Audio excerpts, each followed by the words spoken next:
사람들은 기도가 어렵다고 합니다. 기도가 아주 좋다고 하는 분들도 계시고 또 쉽다고 하는 분도 계실지 모르겠지만 대체로는 기도가 어렵다고 말합니다. 기도가 어려운 건 어쩌면 당연한 건지 모르겠어요.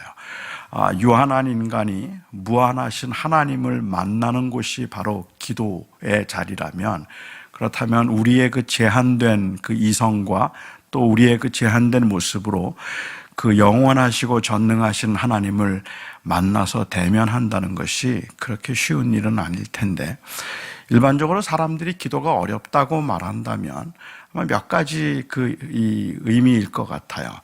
첫 번째 생각해 볼 수 있는 기도가 어렵다는 말의 의미는 기도 생활을 지속하기가 어렵다는 의미일 수도 있습니다. 기도를 하는데, 그런데 기도가 독백 같고 혼자 말하는 것 같고 마치 벽을 향해서 말을 하는 것처럼 그렇게 여겨지기도 하고, 또 반복된 행위 때문에 매너리즘에 빠지기도 쉽고, 그래서 사람들은 기도를 지속적으로 하기가 쉽지 않다라고 말하는 의미에서 기도가 어렵다고 말하겠죠. 어떤 분들은 또 그보다는 무슨 기도를 어떻게 해야 할지 몰라서 기도가 어렵다고 말하는 분들도 계실 겁니다.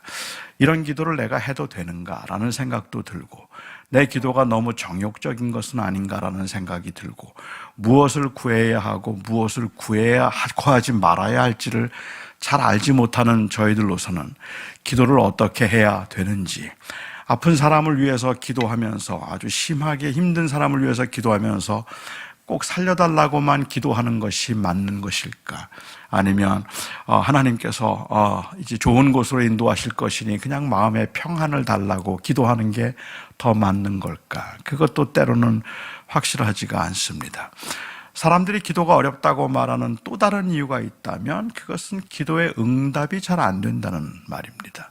열심히 기도하는데 나는 왜 기도가 응답이 안 될까라고 생각을 하고, 어떻게 하면 기도가 응답될 수 있는가를 생각하는데 그 노하우를 잘 알지 못하는 것 같아서, 하나님께서는 분명히 약속하셨는데 그런데 우리의 기도는 현실에서는 제대로 응답되지 않는 것 같을 때 도대체 뭐가 문제일까? 어디에 이 문제가 있는 걸까를 생각하면, 그러면 그 답을 잘 알 수가 없어서 기도가 어렵다고 말하기도 합니다. 여러분들은 정말 오늘 예수님께서 하신 말씀을 믿으십니까? 구하라 주실 것이요, 찾으라 찾을 것이요, 두드리라 그리하면 열리리라. 그 말씀 정말로 믿으십니까? 그대로 되나요? 구하면 주시고 찾으면 찾을 수 있나요? 캐나다 한 마을에, 작은 마을, 경건한 마을이었어요. 아주 조용한 마을이었는데 그 마을에 술집이 하나 들어왔습니다. 그 지역에 있던 그 교회는 좀 걱정을 하기 시작했어요. 조용했던 마을이고 경건했던 마을인데 술집이 들어와서 혹시 교인들이 문란해지지 않을까, 시험에 들지 않을까라는 생각이 들어서 교인들이 기도를 시작했답니다. 그 술집이 문을 닫고 나가게 해달라고 그렇게 기도를 하기 시작했습니다. 그리고 기도를 시작한 지 정말 얼마 되지 않아서 그 술집에 불이 났어요.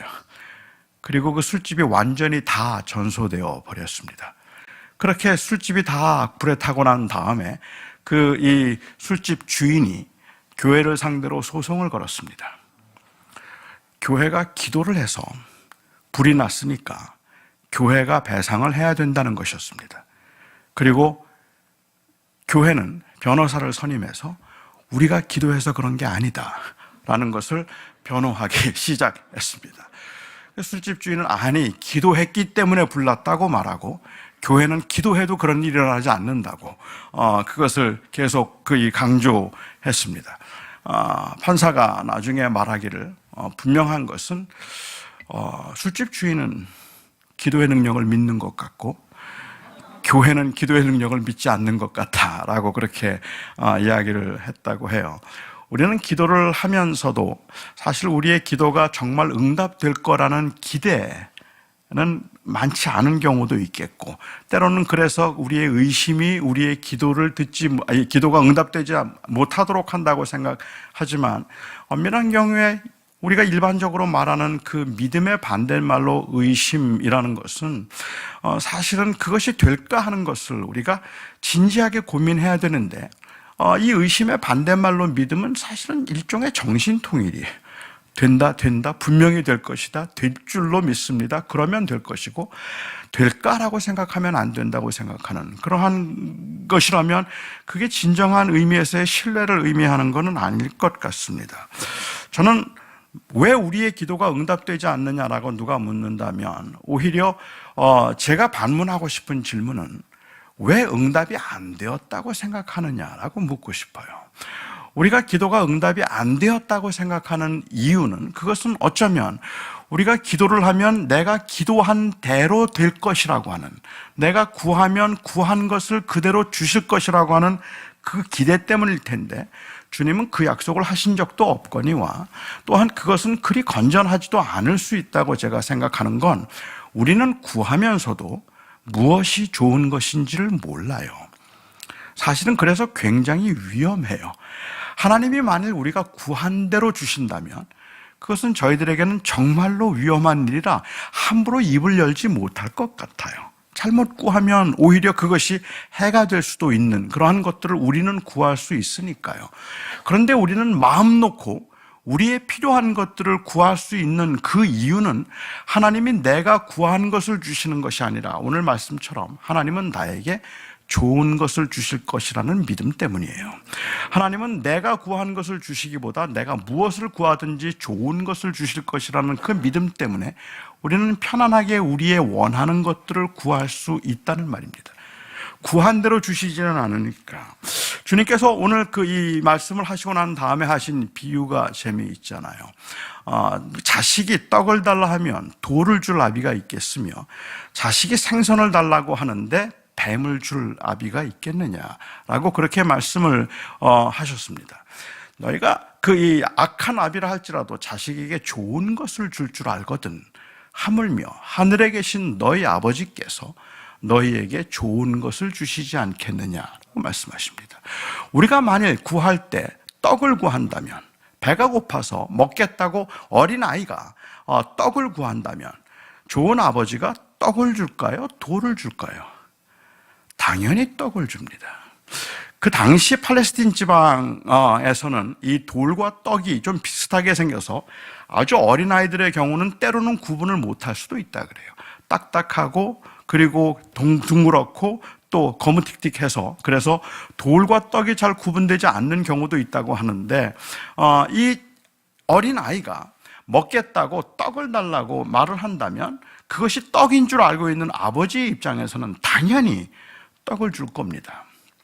그런데 만일 그 어린아이가 이 떡이 아니라 돌을 떡인 줄 알고 달라고 말한다면, 그 돌을 달라는 아비에게 돌을 줄 아비가 있을까요? 아니면 그건 못 먹는다고 떡을 줄까요? 당연히 떡을 줄 겁니다. 돌을 줄 아비가 있을까요? 있어요. 저 같은 아버지예요. 저는 저희 자식이 돌을 달라고 하면 돌을 주었습니다. 처음 개척을 하고 우리 딸은 제가 학교에 있을 때 나왔으니까, 그 딸은 제가 목욕도 시키고 저녁마다 성경도 읽어주고 같이 기도도 하고 같이 놀아주었던 기억이 있습니다. 그 딸도 기억을 하고요. 그런데 저희 아들은 제가 교회를 개척하고 1년 만에 이제 나왔어요. 근데 교회를 개척하고 난 다음에는 그야말로 별 보고 나갔다가 별 보고 들어오는 그 목회였으니까, 저희 아들은 제가 한 번도 목욕을 시켜주거나 아니면 저녁에 같이 시간을 보냈던 기억이 별로 없습니다. 그냥 제가 사역에 바빴던 거죠. 그렇기 때문에 저로서는 제 아들에 대해서 굉장히 미안한 마음이 많이 있었고, 항상 그 미안한 마음이 있어서 내가 좋은 아버지가 아니라는 것을, 저는 그것을 굉장히 부끄럽게 생각을 하면서도 그 아이가 내가 좋은 아버지는 아니지만 좋은 아버지라고 여겨주기를 바랬어요.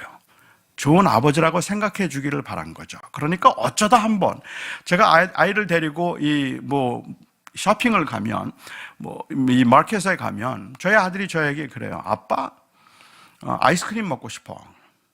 그러면 저에겐 이게 반가운 소식이에요. 아이스크림?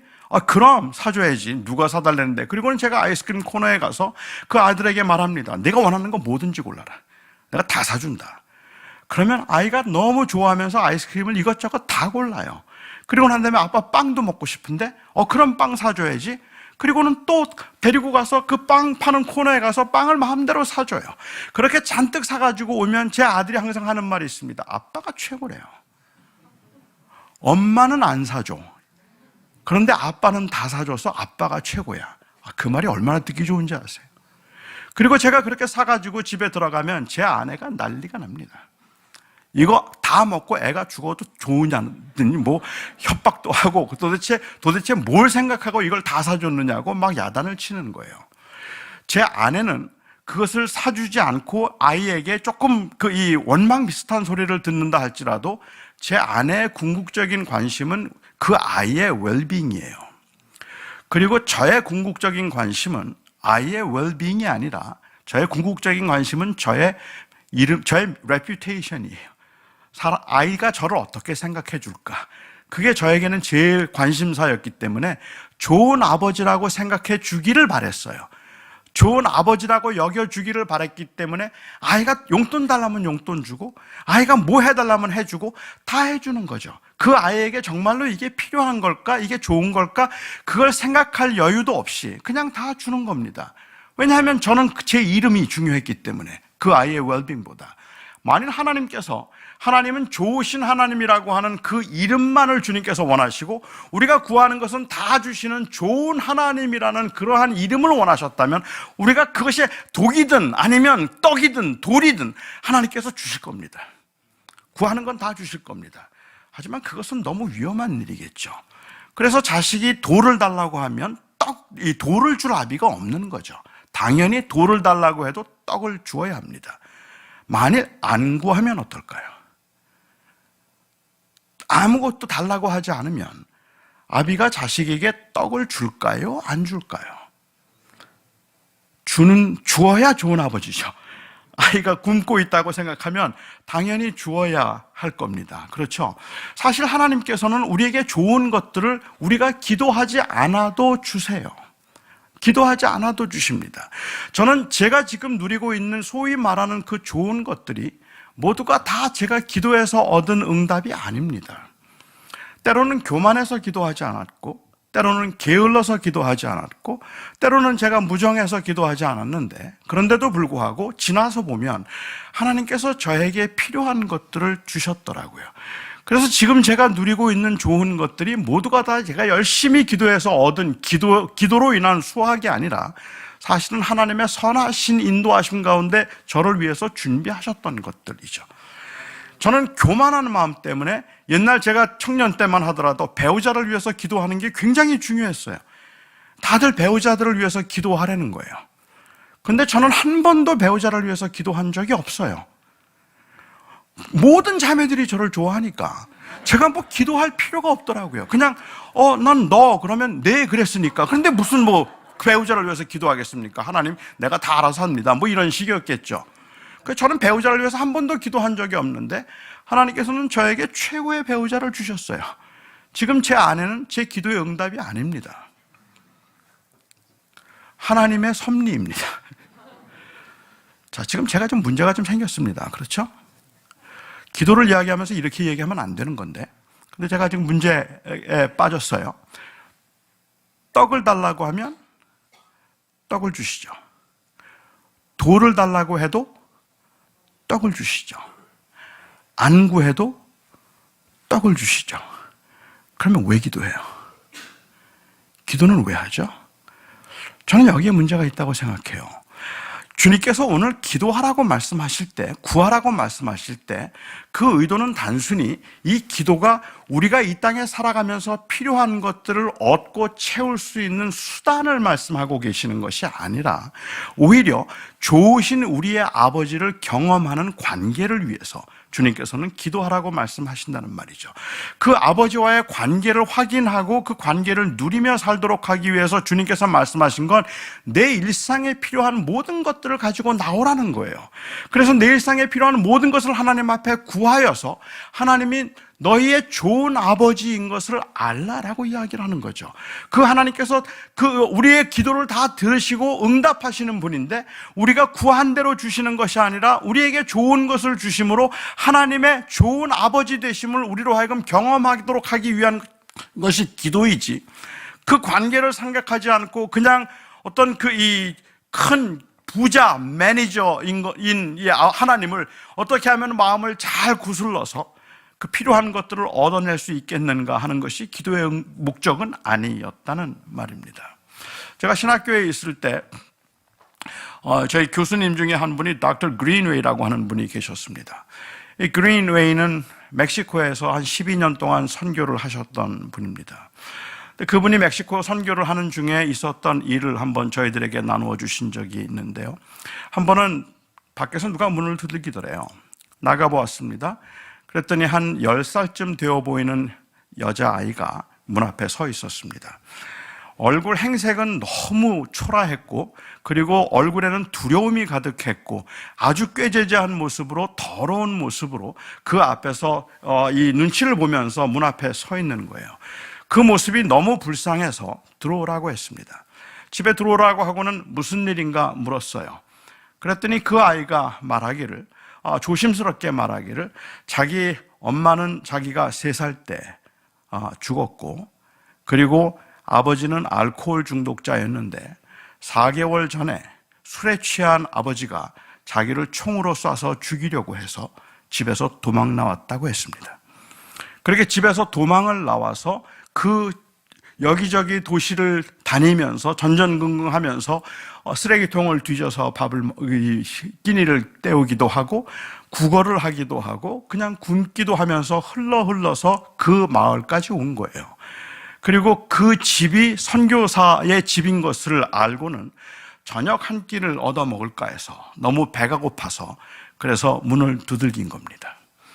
너무 불쌍했어요. 너무 안 됐어요. 하지만 선교사의 입장에서는 이 아이에게 그냥 한 끼를 먹여서 다시 내보낼 수가 없었답니다. 그래서 그린웨이는 일단은 그 집에 살도록, 머물도록 그렇게 하고 가족들이 같이 의논을 했습니다. 그린웨이에게는 딸이 4이 있었습니다. 그런데 그 4딸과 아내와 함께 의논을 하고 내린 결론은 이 아이를 법적인 절차를 거쳐서 물론 이 아이를 입양하자는 것이었습니다. 그래서 그 아이를 입양하기로 하고 이 과정을 거쳐서 드디어 입양을 했습니다. 그리고 마침내 그 딸을 입양하고 난 다음에 그 여자아이에게 그린웨이가 말했습니다. 이제부터 내가 네 아버지다. 이 집이 내 집이야. 여기에 있는 건 내가 뭐든지 다 먹어도 괜찮고 내가 혹시 뭐가 필요하다면 언제든지 나한테 말해라. 내가 네 아버지야. 필요한 게 있다면 항상 나한테 말하고 그리고 내가 널 도와줄게 하고 얘기했습니다. 이 아이가 고맙다고 했어요. 그런데 이 여자아이가 그린웨이에게 한 번도 아무것도 구하지 않습니다. 달라는 말을 하지 않는 거예요. 여러분은 이 아이의 심정을 이해하실 수 있겠습니까? 어쩌면 한 번도 사랑을 받아본 적이 없는 그 아이가 어떻게 구해야 될지를 몰랐을지도 모릅니다. 아니 어쩌면 잘못 구했다가 괜히 또 그 어려움을 당하게 되거나 쫓겨나지 않을까라는 그러한 두려움도 있었을지도 모르겠어요. 구하는 법을 몰라서였는지 아니면 두려웠는지 아직은 자신이 없었는지 이 아이는 한 번도 그 그린웨이에게 자기가 필요한 것을 달라고 구하지 않았습니다. 이 아이의 심정을 이해하시겠습니까? 저는 조금은 이해할 수 있을 것 같아요. 저희가 아이가 3이 있습니다. 우리 큰딸은 이제 결혼을 해서 지금 그 튀르키예 선교사로 가 있고 우리 아들은 LA에 살고 있고 막내 아들은 지금 23살 인데 저희하고 같이 살고 있습니다. 우리 막내 아들은 제가 1살 조금 넘었을 때 한국에서 입양한 아들입니다. 이 아들을 1살 조금 넘어서 저희가 입양을 했는데 이 아들이 너무 순한 거예요. 그래서 저는 하나님께서 우리 집에 순한 아들을 주셨다고 생각을 했습니다. 그런데 4살이 되고 5살 가까이 됐는데도 말을 하지 못해요. 뭐가 문제가 있을까 검사도 다 받아보았는데 그런데 아무 이상이 없다고 하는데도 말을 잘 하지 않았습니다. 저는 나중에 이 아이가 1살이 넘었는데도 그게 생존 본능일까요? 눈치를 보고 있다는 걸 알았습니다. 그래서 자기가 원하는 것들을 함부로 말하지 못해요. 자기 형하고 4살 차이인데 그 형하고 같이 놀다가 형이 장난이 심하니까 장난감을 뺏어가잖아요. 그러면 보통 가정에서는 울어야 합니다. 그리고 저를 찾아와야 합니다. 저를 찾아와서 아빠, 형이 내 거 뺏어갔어. 저것 좀 뺏어줘. 형 좀 야단쳐줘. 라고 말해야 합니다. 그런데 저희 막내 아들은 형이 그 장난감을 뺏어가면 쳐다보고 방에 들어가서 문 닫고 혼자 울어요. 그런데 자기의 것을 요구하지 않아요. 한 8년 전쯤에 저희 딸이 결혼식을 할 때였는데 저희 딸이 결혼식을 이제 동부에서 했기 때문에 제 아내는 결혼식을 돕기 위해서 미리 동부로 갔고 저는 결혼식 전날 우리 아들을 데리고 이제 그 막내 아들과 함께 결혼식에 참석하기로 그렇게 일정을 잡았습니다. 떠나기 이틀 전이었는데 저희 아들에게서 전화가 왔어요. 학교에서 놀다가 운동을 하다가 다리를 다쳤다는 거예요. 제가 그래서 좀 짜증이 나더라고요. 아니 이제 지금 비행기도 타야 되고 이제 큰일이 있는데 그런데 다리를 다치면 어떻게 하는 생각이 들어서 많이 다쳤어 그랬더니 조금 아프대요. 근데 저는 그 당시에 이제 교회 일이 바쁘니까 제가 제 아들에게 말했습니다. 나는 지금 들어가지 못하니까 우리 집 근처에 한의원 하시는 집사님이 한 분 계신데 내가 그분께 부탁을 드릴게. 그래서 그분이 오셔서 침을 놔주시고 침 좀 맞으면 괜찮아질 거야 라고 했습니다. 제 아들은 늘 그랬듯이 오케이, 괜찮대요. 그래서 제가 저녁에 들어갔더니 이 집사님이 오셔서 침을 놓고 가셨는데 연락을 드리니까 다리가 좀 붓기는 했는데 다음 날 한 번 더 맞아보자는 거예요. 한 번 더 맞고 그러고 이 상황을 좀 경과를 보자고 말씀하세요. 그래서 제가 제 아들에게 얘기했습니다. 내일 한 번만 더 침 맞고 그리고 다음 날 비행기 타면 될 거야. 괜찮겠지? 제 아들이 괜찮다 그래요. 그래서 저는 이제 잠자리에 들었다가 새벽 한 4시 좀 넘어서 새벽 기도에 가기 위해서 일어나서 나오는데 제 아들 방에 불이 켜져 있더라고요. 제가 그래서 그 방에 들어갔습니다. 이 아이가 밤새도록 울었어요. 다리가 너무 아파서 밤새도록 울어서 눈이 퉁퉁 부었어요. 제가 그 아이에게 물었습니다. 많이 아파? 왜 그래? 늘 하는 대답이죠. I'm okay. 괜찮대요. 그래서 아프면 말해 그랬더니 괜찮대요. 저는 또 교회를 나가야 되니까 그러면 이따가 집사님 오시면 침 한 번 더 맞아. 그리고 그러면 괜찮을 거야 라고 말하고 제가 교회로 나왔죠. 근데 오전에 마음이 불편해서 못 견디겠어요. 결국은 집으로 들어가서 그 아이를 데리고 응급실로 갔습니다. 의사 선생님이 이 아이를 진찰을 해보고 의사 선생님이 좀 놀래요. 굉장히 많이 아팠을 텐데 어떻게 참았느냐는 거예요. 다리 뼈가 2개가 부러졌어요. 뼈가 2개가 부러져서 찌르고 있었는데 굉장히 많이 아팠을 텐데 어떻게 참았느냐는 거예요. 제 마음속에 뭔가 맞은 것처럼 미안한 마음이 들더라고요. 그래서 일단은 이제 수술을 하고 그리고 이제 기부스를 하고 차에 태웠는데 이 아들이 뒷좌석에 앉자마자 저에게 했던 말 2마디 울면서 뒤에 타더니 아빠 미안해 그리고 고마워 그러더라고요. 아빠 미안해 고마워.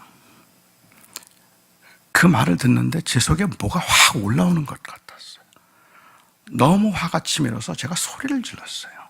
이놈아, 그럴 때는 미안해라 그러는 거 아니야. 그럴 때는 고마워라 그러는 거 아니야. 그럴 때는 화를 내야지. 아빠 들었지? 다리 부러졌대잖아. 그런데 침 맞으면 된다고? 아빠는 교회가 중요해? 아니면 내가 더 중요해? 그거 묻는 거야. 미안해가 뭐야? 고맙다는 말이 무슨 말이야? 화가 나는데, 제가 화가 났던 건 사실은 그냥 그 아이의 말보다 이 아이가 아직도 나를 아버지라고 생각하지 않나 하는 생각 때문이었어요. 이 아이에게는 내가 아직도 낯선가? 왜 자기가 힘든 이야기들을 왜 말 못하지? 물론 그건 성격 때문일 수도 있어요. 단순히 그가 입양되었다는 것 때문만은 아닐 수도 있어요. 성격 때문일 수도 있겠고, 아니면은 그가 가지고 있는 어떤 내적인 상처가 있기 때문에 그럴 수도 있겠는데, 제가 느끼기에는 그냥 이 아이가 나를 아직도 아버지로 의지하지 않는 것처럼 생각되는 거예요. 그래서 화가 났던 것 같아요. 한 번은 그린웨이가 서재에 앉아 있는데 이 아이가 조용히 방으로 들어왔습니다. 그리고는 책상 옆에 섰어요. 그린웨이가 돌아앉으면서 물었습니다. 무슨 일이야? 왜 그래? 그러자 그 아이가 아주 조심스럽게 떨리는 소리로 말합니다. 아빠, 신발끈이 하나 필요해요.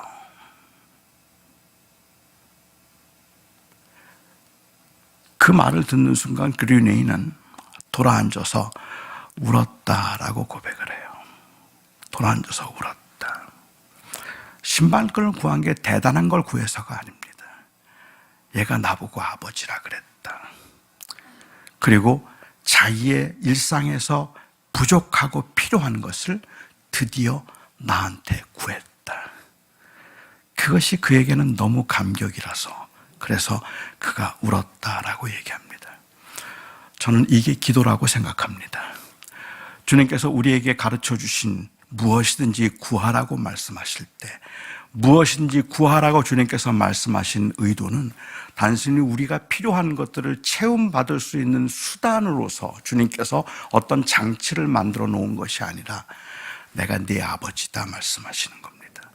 그런데 그 아버지 앞에 우리가 나올 때 그냥 하나님의 어떤 그 깊은 어찌 생각하면 굉장히 금욕적이고 그리고 신비스러운 어떤 상황에서 하나님과의 영적인 교제를 주님께서 말씀하고 계시는 것이 아니라 지극히 일상적인 삶의 모든 현장에서 하나님께서 우리를 지키시고 우리와 동행하시는 것을 경험하도록 하기를 원하시는 겁니다. 그러니까 우리는 하나님 앞에 무엇이든지 구할 수 있어요. 그 하나님의 아버지 되심을 경험하기 위해서 우리가 그 하나님이 나의 아버지시기 때문에 사실은 우리가 그렇게 간절하게 구했는데 그것이 응답, 내 원하는 대로 되지 않았다 할지라도 사실은 그래서 그렇게 분노하지 않아요. 하나님의 거절을 그렇게 불편해하지 않을 수 있는 이유는 우리는 우리의 아버지가 나보다 더 지혜로우시며 나보다 더 선하신 좋으신 아버지라는 것을 믿기 때문에 그렇다는 말입니다. 하지만 그분이 내 아버지이기 때문에 우리는 마음 놓고 구할 수 있는 것이죠. 그것이 바로 기도라고 저는 생각합니다. 거절을 두려워할 이유가 없는 거예요. 그 기도한 대로 안 된다고 해서 하나님이 나를 사랑하지 않는 게 아니라는 말입니다. 오히려 하나님께서는 우리에게 무엇이든지 가지고 와서 나에게 구하라고 말씀하시니까 때로는 그게 정욕적인 것 같고 때로는 그게 욕심인 것 같더라도 우리는 그렇게 기도하는 거죠. C.S. 루이스가 말하는 것처럼 기도라는 것은 우리가 해야 할 말을 하는 것이 아니라 하고 싶은 말을 하는 겁니다. 그리고 그 응답으로 우리는 하나님의 선하심을 경험하는 겁니다. 채워주심을 통해서든 그렇지 않든 말입니다. 제가 한번 어느 집회에 갔는데 한 분이 한 자매가 저에게 잠깐 상담을 하자고 얘기하면서 그런 질문을 한 적이 있습니다. 남편이 얼마 전에 교통사고가 나서 남편이 교통사고로 두 다리를 다 절단했대요. 두 다리를 다 절단하고 그리고 이제 집에 있는데 6살 된 딸과 그리고 7살 된 딸이 식사할 때마다 그들이 기도를 하는데 아버지 다리 나오게 해달라고 기도한대요. 아버지 다리 나오게 해달라고 기도하는데 저에게 했던 질문은 자기는 아버지 다리가 자기 남편의 다리가 안 나오는 건 안 돼요. 그런데 아이들이 그렇게 간절히 기도하는데 제가 그 아이들에게 가르쳐 줘야 합니까? 달이 안 나와. 그러니까 그 기도하지 마. 그렇게 말해 줘야 합니까? 아니면 계속 기도하게 해야 합니까? 라는 것이 그의 질문이었어요. 제가 했던 대답은 그냥 기도하라고 했어요. 하나님이 그 기도를 응답하지 않으시는 것을 통해서도 하나님은 그 아이들의 마음을 만질 수 있을 것이고, 하나님은 오히려 그 마음속에 있는 그 아이들이 가지고 있는 가장 간절한 소원, 우리 아버지 다리 좀 나오게 해주세요 하는 그 간절한 소원을 하나님 앞에 아뢰고 기도함을 통해서 오히려 하나님과 관계를 경험하고, 그리고 함께 하시는 하나님을 그 아이들이 세월이 흘러가면서 더 깊이 알 수 있다면, 너무 안 될 거라는 그 거절로 안 될 건 기도하지 못하고 될 것만 기도하는 건 아닐 것 같다. 그냥 우리에게 절실하게 필요한 것이 있다면 우리는 그것을 구하고, 그것을 구하는 중에 하나님께서 어느 때는 이건 아니라고 말할 수도 있고 된다고 말할 수도 있겠지만, 결국은 그 과정을 통해서 하나님의 아버지 되심을 보여주는 것 아니겠는가. 그러니까 우리는 편안하게 기도해도 될 거라고 그렇게 이야기를 했습니다. 저희 큰아들이, 제가 이제 늘 미안하게 생각했던 그 큰아들을 어쩌다 한번 장난감 가게를 제가 데리고 간 적이 있습니다. 근데 그 아들에게 제가 좀 허세를 부리고 싶었어요. 그래서 제 아들에게 오늘 네가 원하는 건 뭐든지 내가 사준다. 한번 골라봐. 그랬습니다. 그랬더니 저희 아들이 정말? 그러더니 그 넓은 장난감 가게를 뛰기 시작합니다. 한참을 뛰어다니더니, 한 7살쯤 됐나요? 한참을 뛰어다니더니 커다란 건 하나 들고 왔어요. 그러더니 아빠 이거 사줘 그래요. 제가 보니까 비싸요. 그래서 제가 그건 너무 비싸. 야, 내가 무슨 돈이 있니? 그건 너무 비싼데? 그랬더니 제 아들이 막 그냥 투덜투덜 거리면서 다 사준다고 말해놓고, 그래놓고는 왜 이건 안 되느냐고 막 그러면서 아빠는 거짓말장이고 막 그래요. 그래서 제가 난 안 돼. 하여튼 그건 못 사니까 다른 거 좀 골라봐. 다른 거. 그랬더니 제 아들이 투덜투덜 거리더니 또 막 뛰어다녀요. 한참 다니더니 뭘 또 하나 가지고 왔어요. 아빠 이거. 그래요. 너무 위험한데? 또 뭐 불평을 해요. 빨리빨리 가서 다른 거 찾아와. 다른 걸 또 한참 갔더니 또 가서 찾아 갖고 왔어요. 근데 또 갖고 왔는데 이번에는 좀 작은 거, 그리고 싼 거예요. 그러면서 저한테 얘기를 해요. 아까 그거보다 이게 정말로 갖고 싶은 거래요. 이거는 꼭 사줘야 된대요. 제가 뭐 괜찮겠더라고요. 그래서 그래 그거 사줄게. 그랬더니 그것을 사가지고 나오면서 뭐 신이 나서 아빠는 지금까지 내가 경험한 아빠 중에 최고라고 뭐 막 그러면서 뭐 난리가 났어요. 너무 좋아해요. 저는 그런데 한번 그런 생각을 해보았습니다. 만약 저희 교회에 돈 많은 어떤 집사님이 이 아이를 데리고 와서 내가 원하는 거 사줄 테니까 한번 골라봐 그랬으면 7살짜리 아이지만 그 아이가 뛰었을까요? 저는 안 뛰었을 것 같아요. 많이 생각했을 것 같아요. 이 아저씨가 왜 이러지? 뭘 사달라고 해야 되는 거지? 내가 원하는 걸 그냥 진짜 말해도 되나? 어리지만 별 생각 다 했을 것 같아요. 그리고 조심스럽게, 아주 망설이면서 조심스럽게 하나를 구해서 이거 사주세요 했는데 그 아저씨가 너무 비싼데? 그러면 제 아들은 상처받습니다. 왜요? 아버지가 아니니까. 마음대로 구할 수 있는 것은, 원하는 것을 가져올 수 있는 것은 아버지는 나에게 가장 좋은 걸 사줄 거라는 그 잠재된 믿음이 있기 때문인 거예요. 그러니까 구하는 거죠. 그리고 제가 노하면 그렇게 노여워하지 않는 거예요. 아니라 그러면 그렇게 노여워하지 않고 또 뛸 수 있는 거예요. 우리는 또 구할 수 있는 거죠. 왜? 하나님이 우리의 아버지시니까. 내 기도가 응답되지 않았다고 우리가 그렇게 분노하고 때로는 짜증을 부리긴 하지만, 그럼에도 저희 내면에 있는, 깊은 내면에 있는 저희들의 생각은, 하지만 하나님은 나보다 나를 더 잘 아신다. 그리고 내 삶을 지키시는 하나님이 그 관계를 위해서, 하나님의 아버지 되심을 보여주기 위해서 나에게 무엇이든지 구하라고 하셨다라는 것이죠. 그래서 저는 오늘 이 아침에도 여러분들은 여러분의 마음에 있는 소원들을 이건 될까? 저건 안 될까를 생각하기보다 그냥 편하게 구해도 괜찮지 않을까. 하지만 분명한 것은, 놓치지 말아야 되는 것은, 우리의 기도를 듣고 계시는 그분은 그냥 돈 많은 아저씨가 아닙니다. 그분은 우리의 아버지십니다. 그래서 그 아버지와의 관계를 확인하는 것, 그것이 기도입니다. 그래서 주님께서는 말씀하시기를 무엇이든지 구하라. 무엇이든지 구하라. 그리하여 너의 아버지가, 너의 하나님이 너의 가장 좋은 것을 주시는 좋은 아버지이심을 경험하라. 그게 기도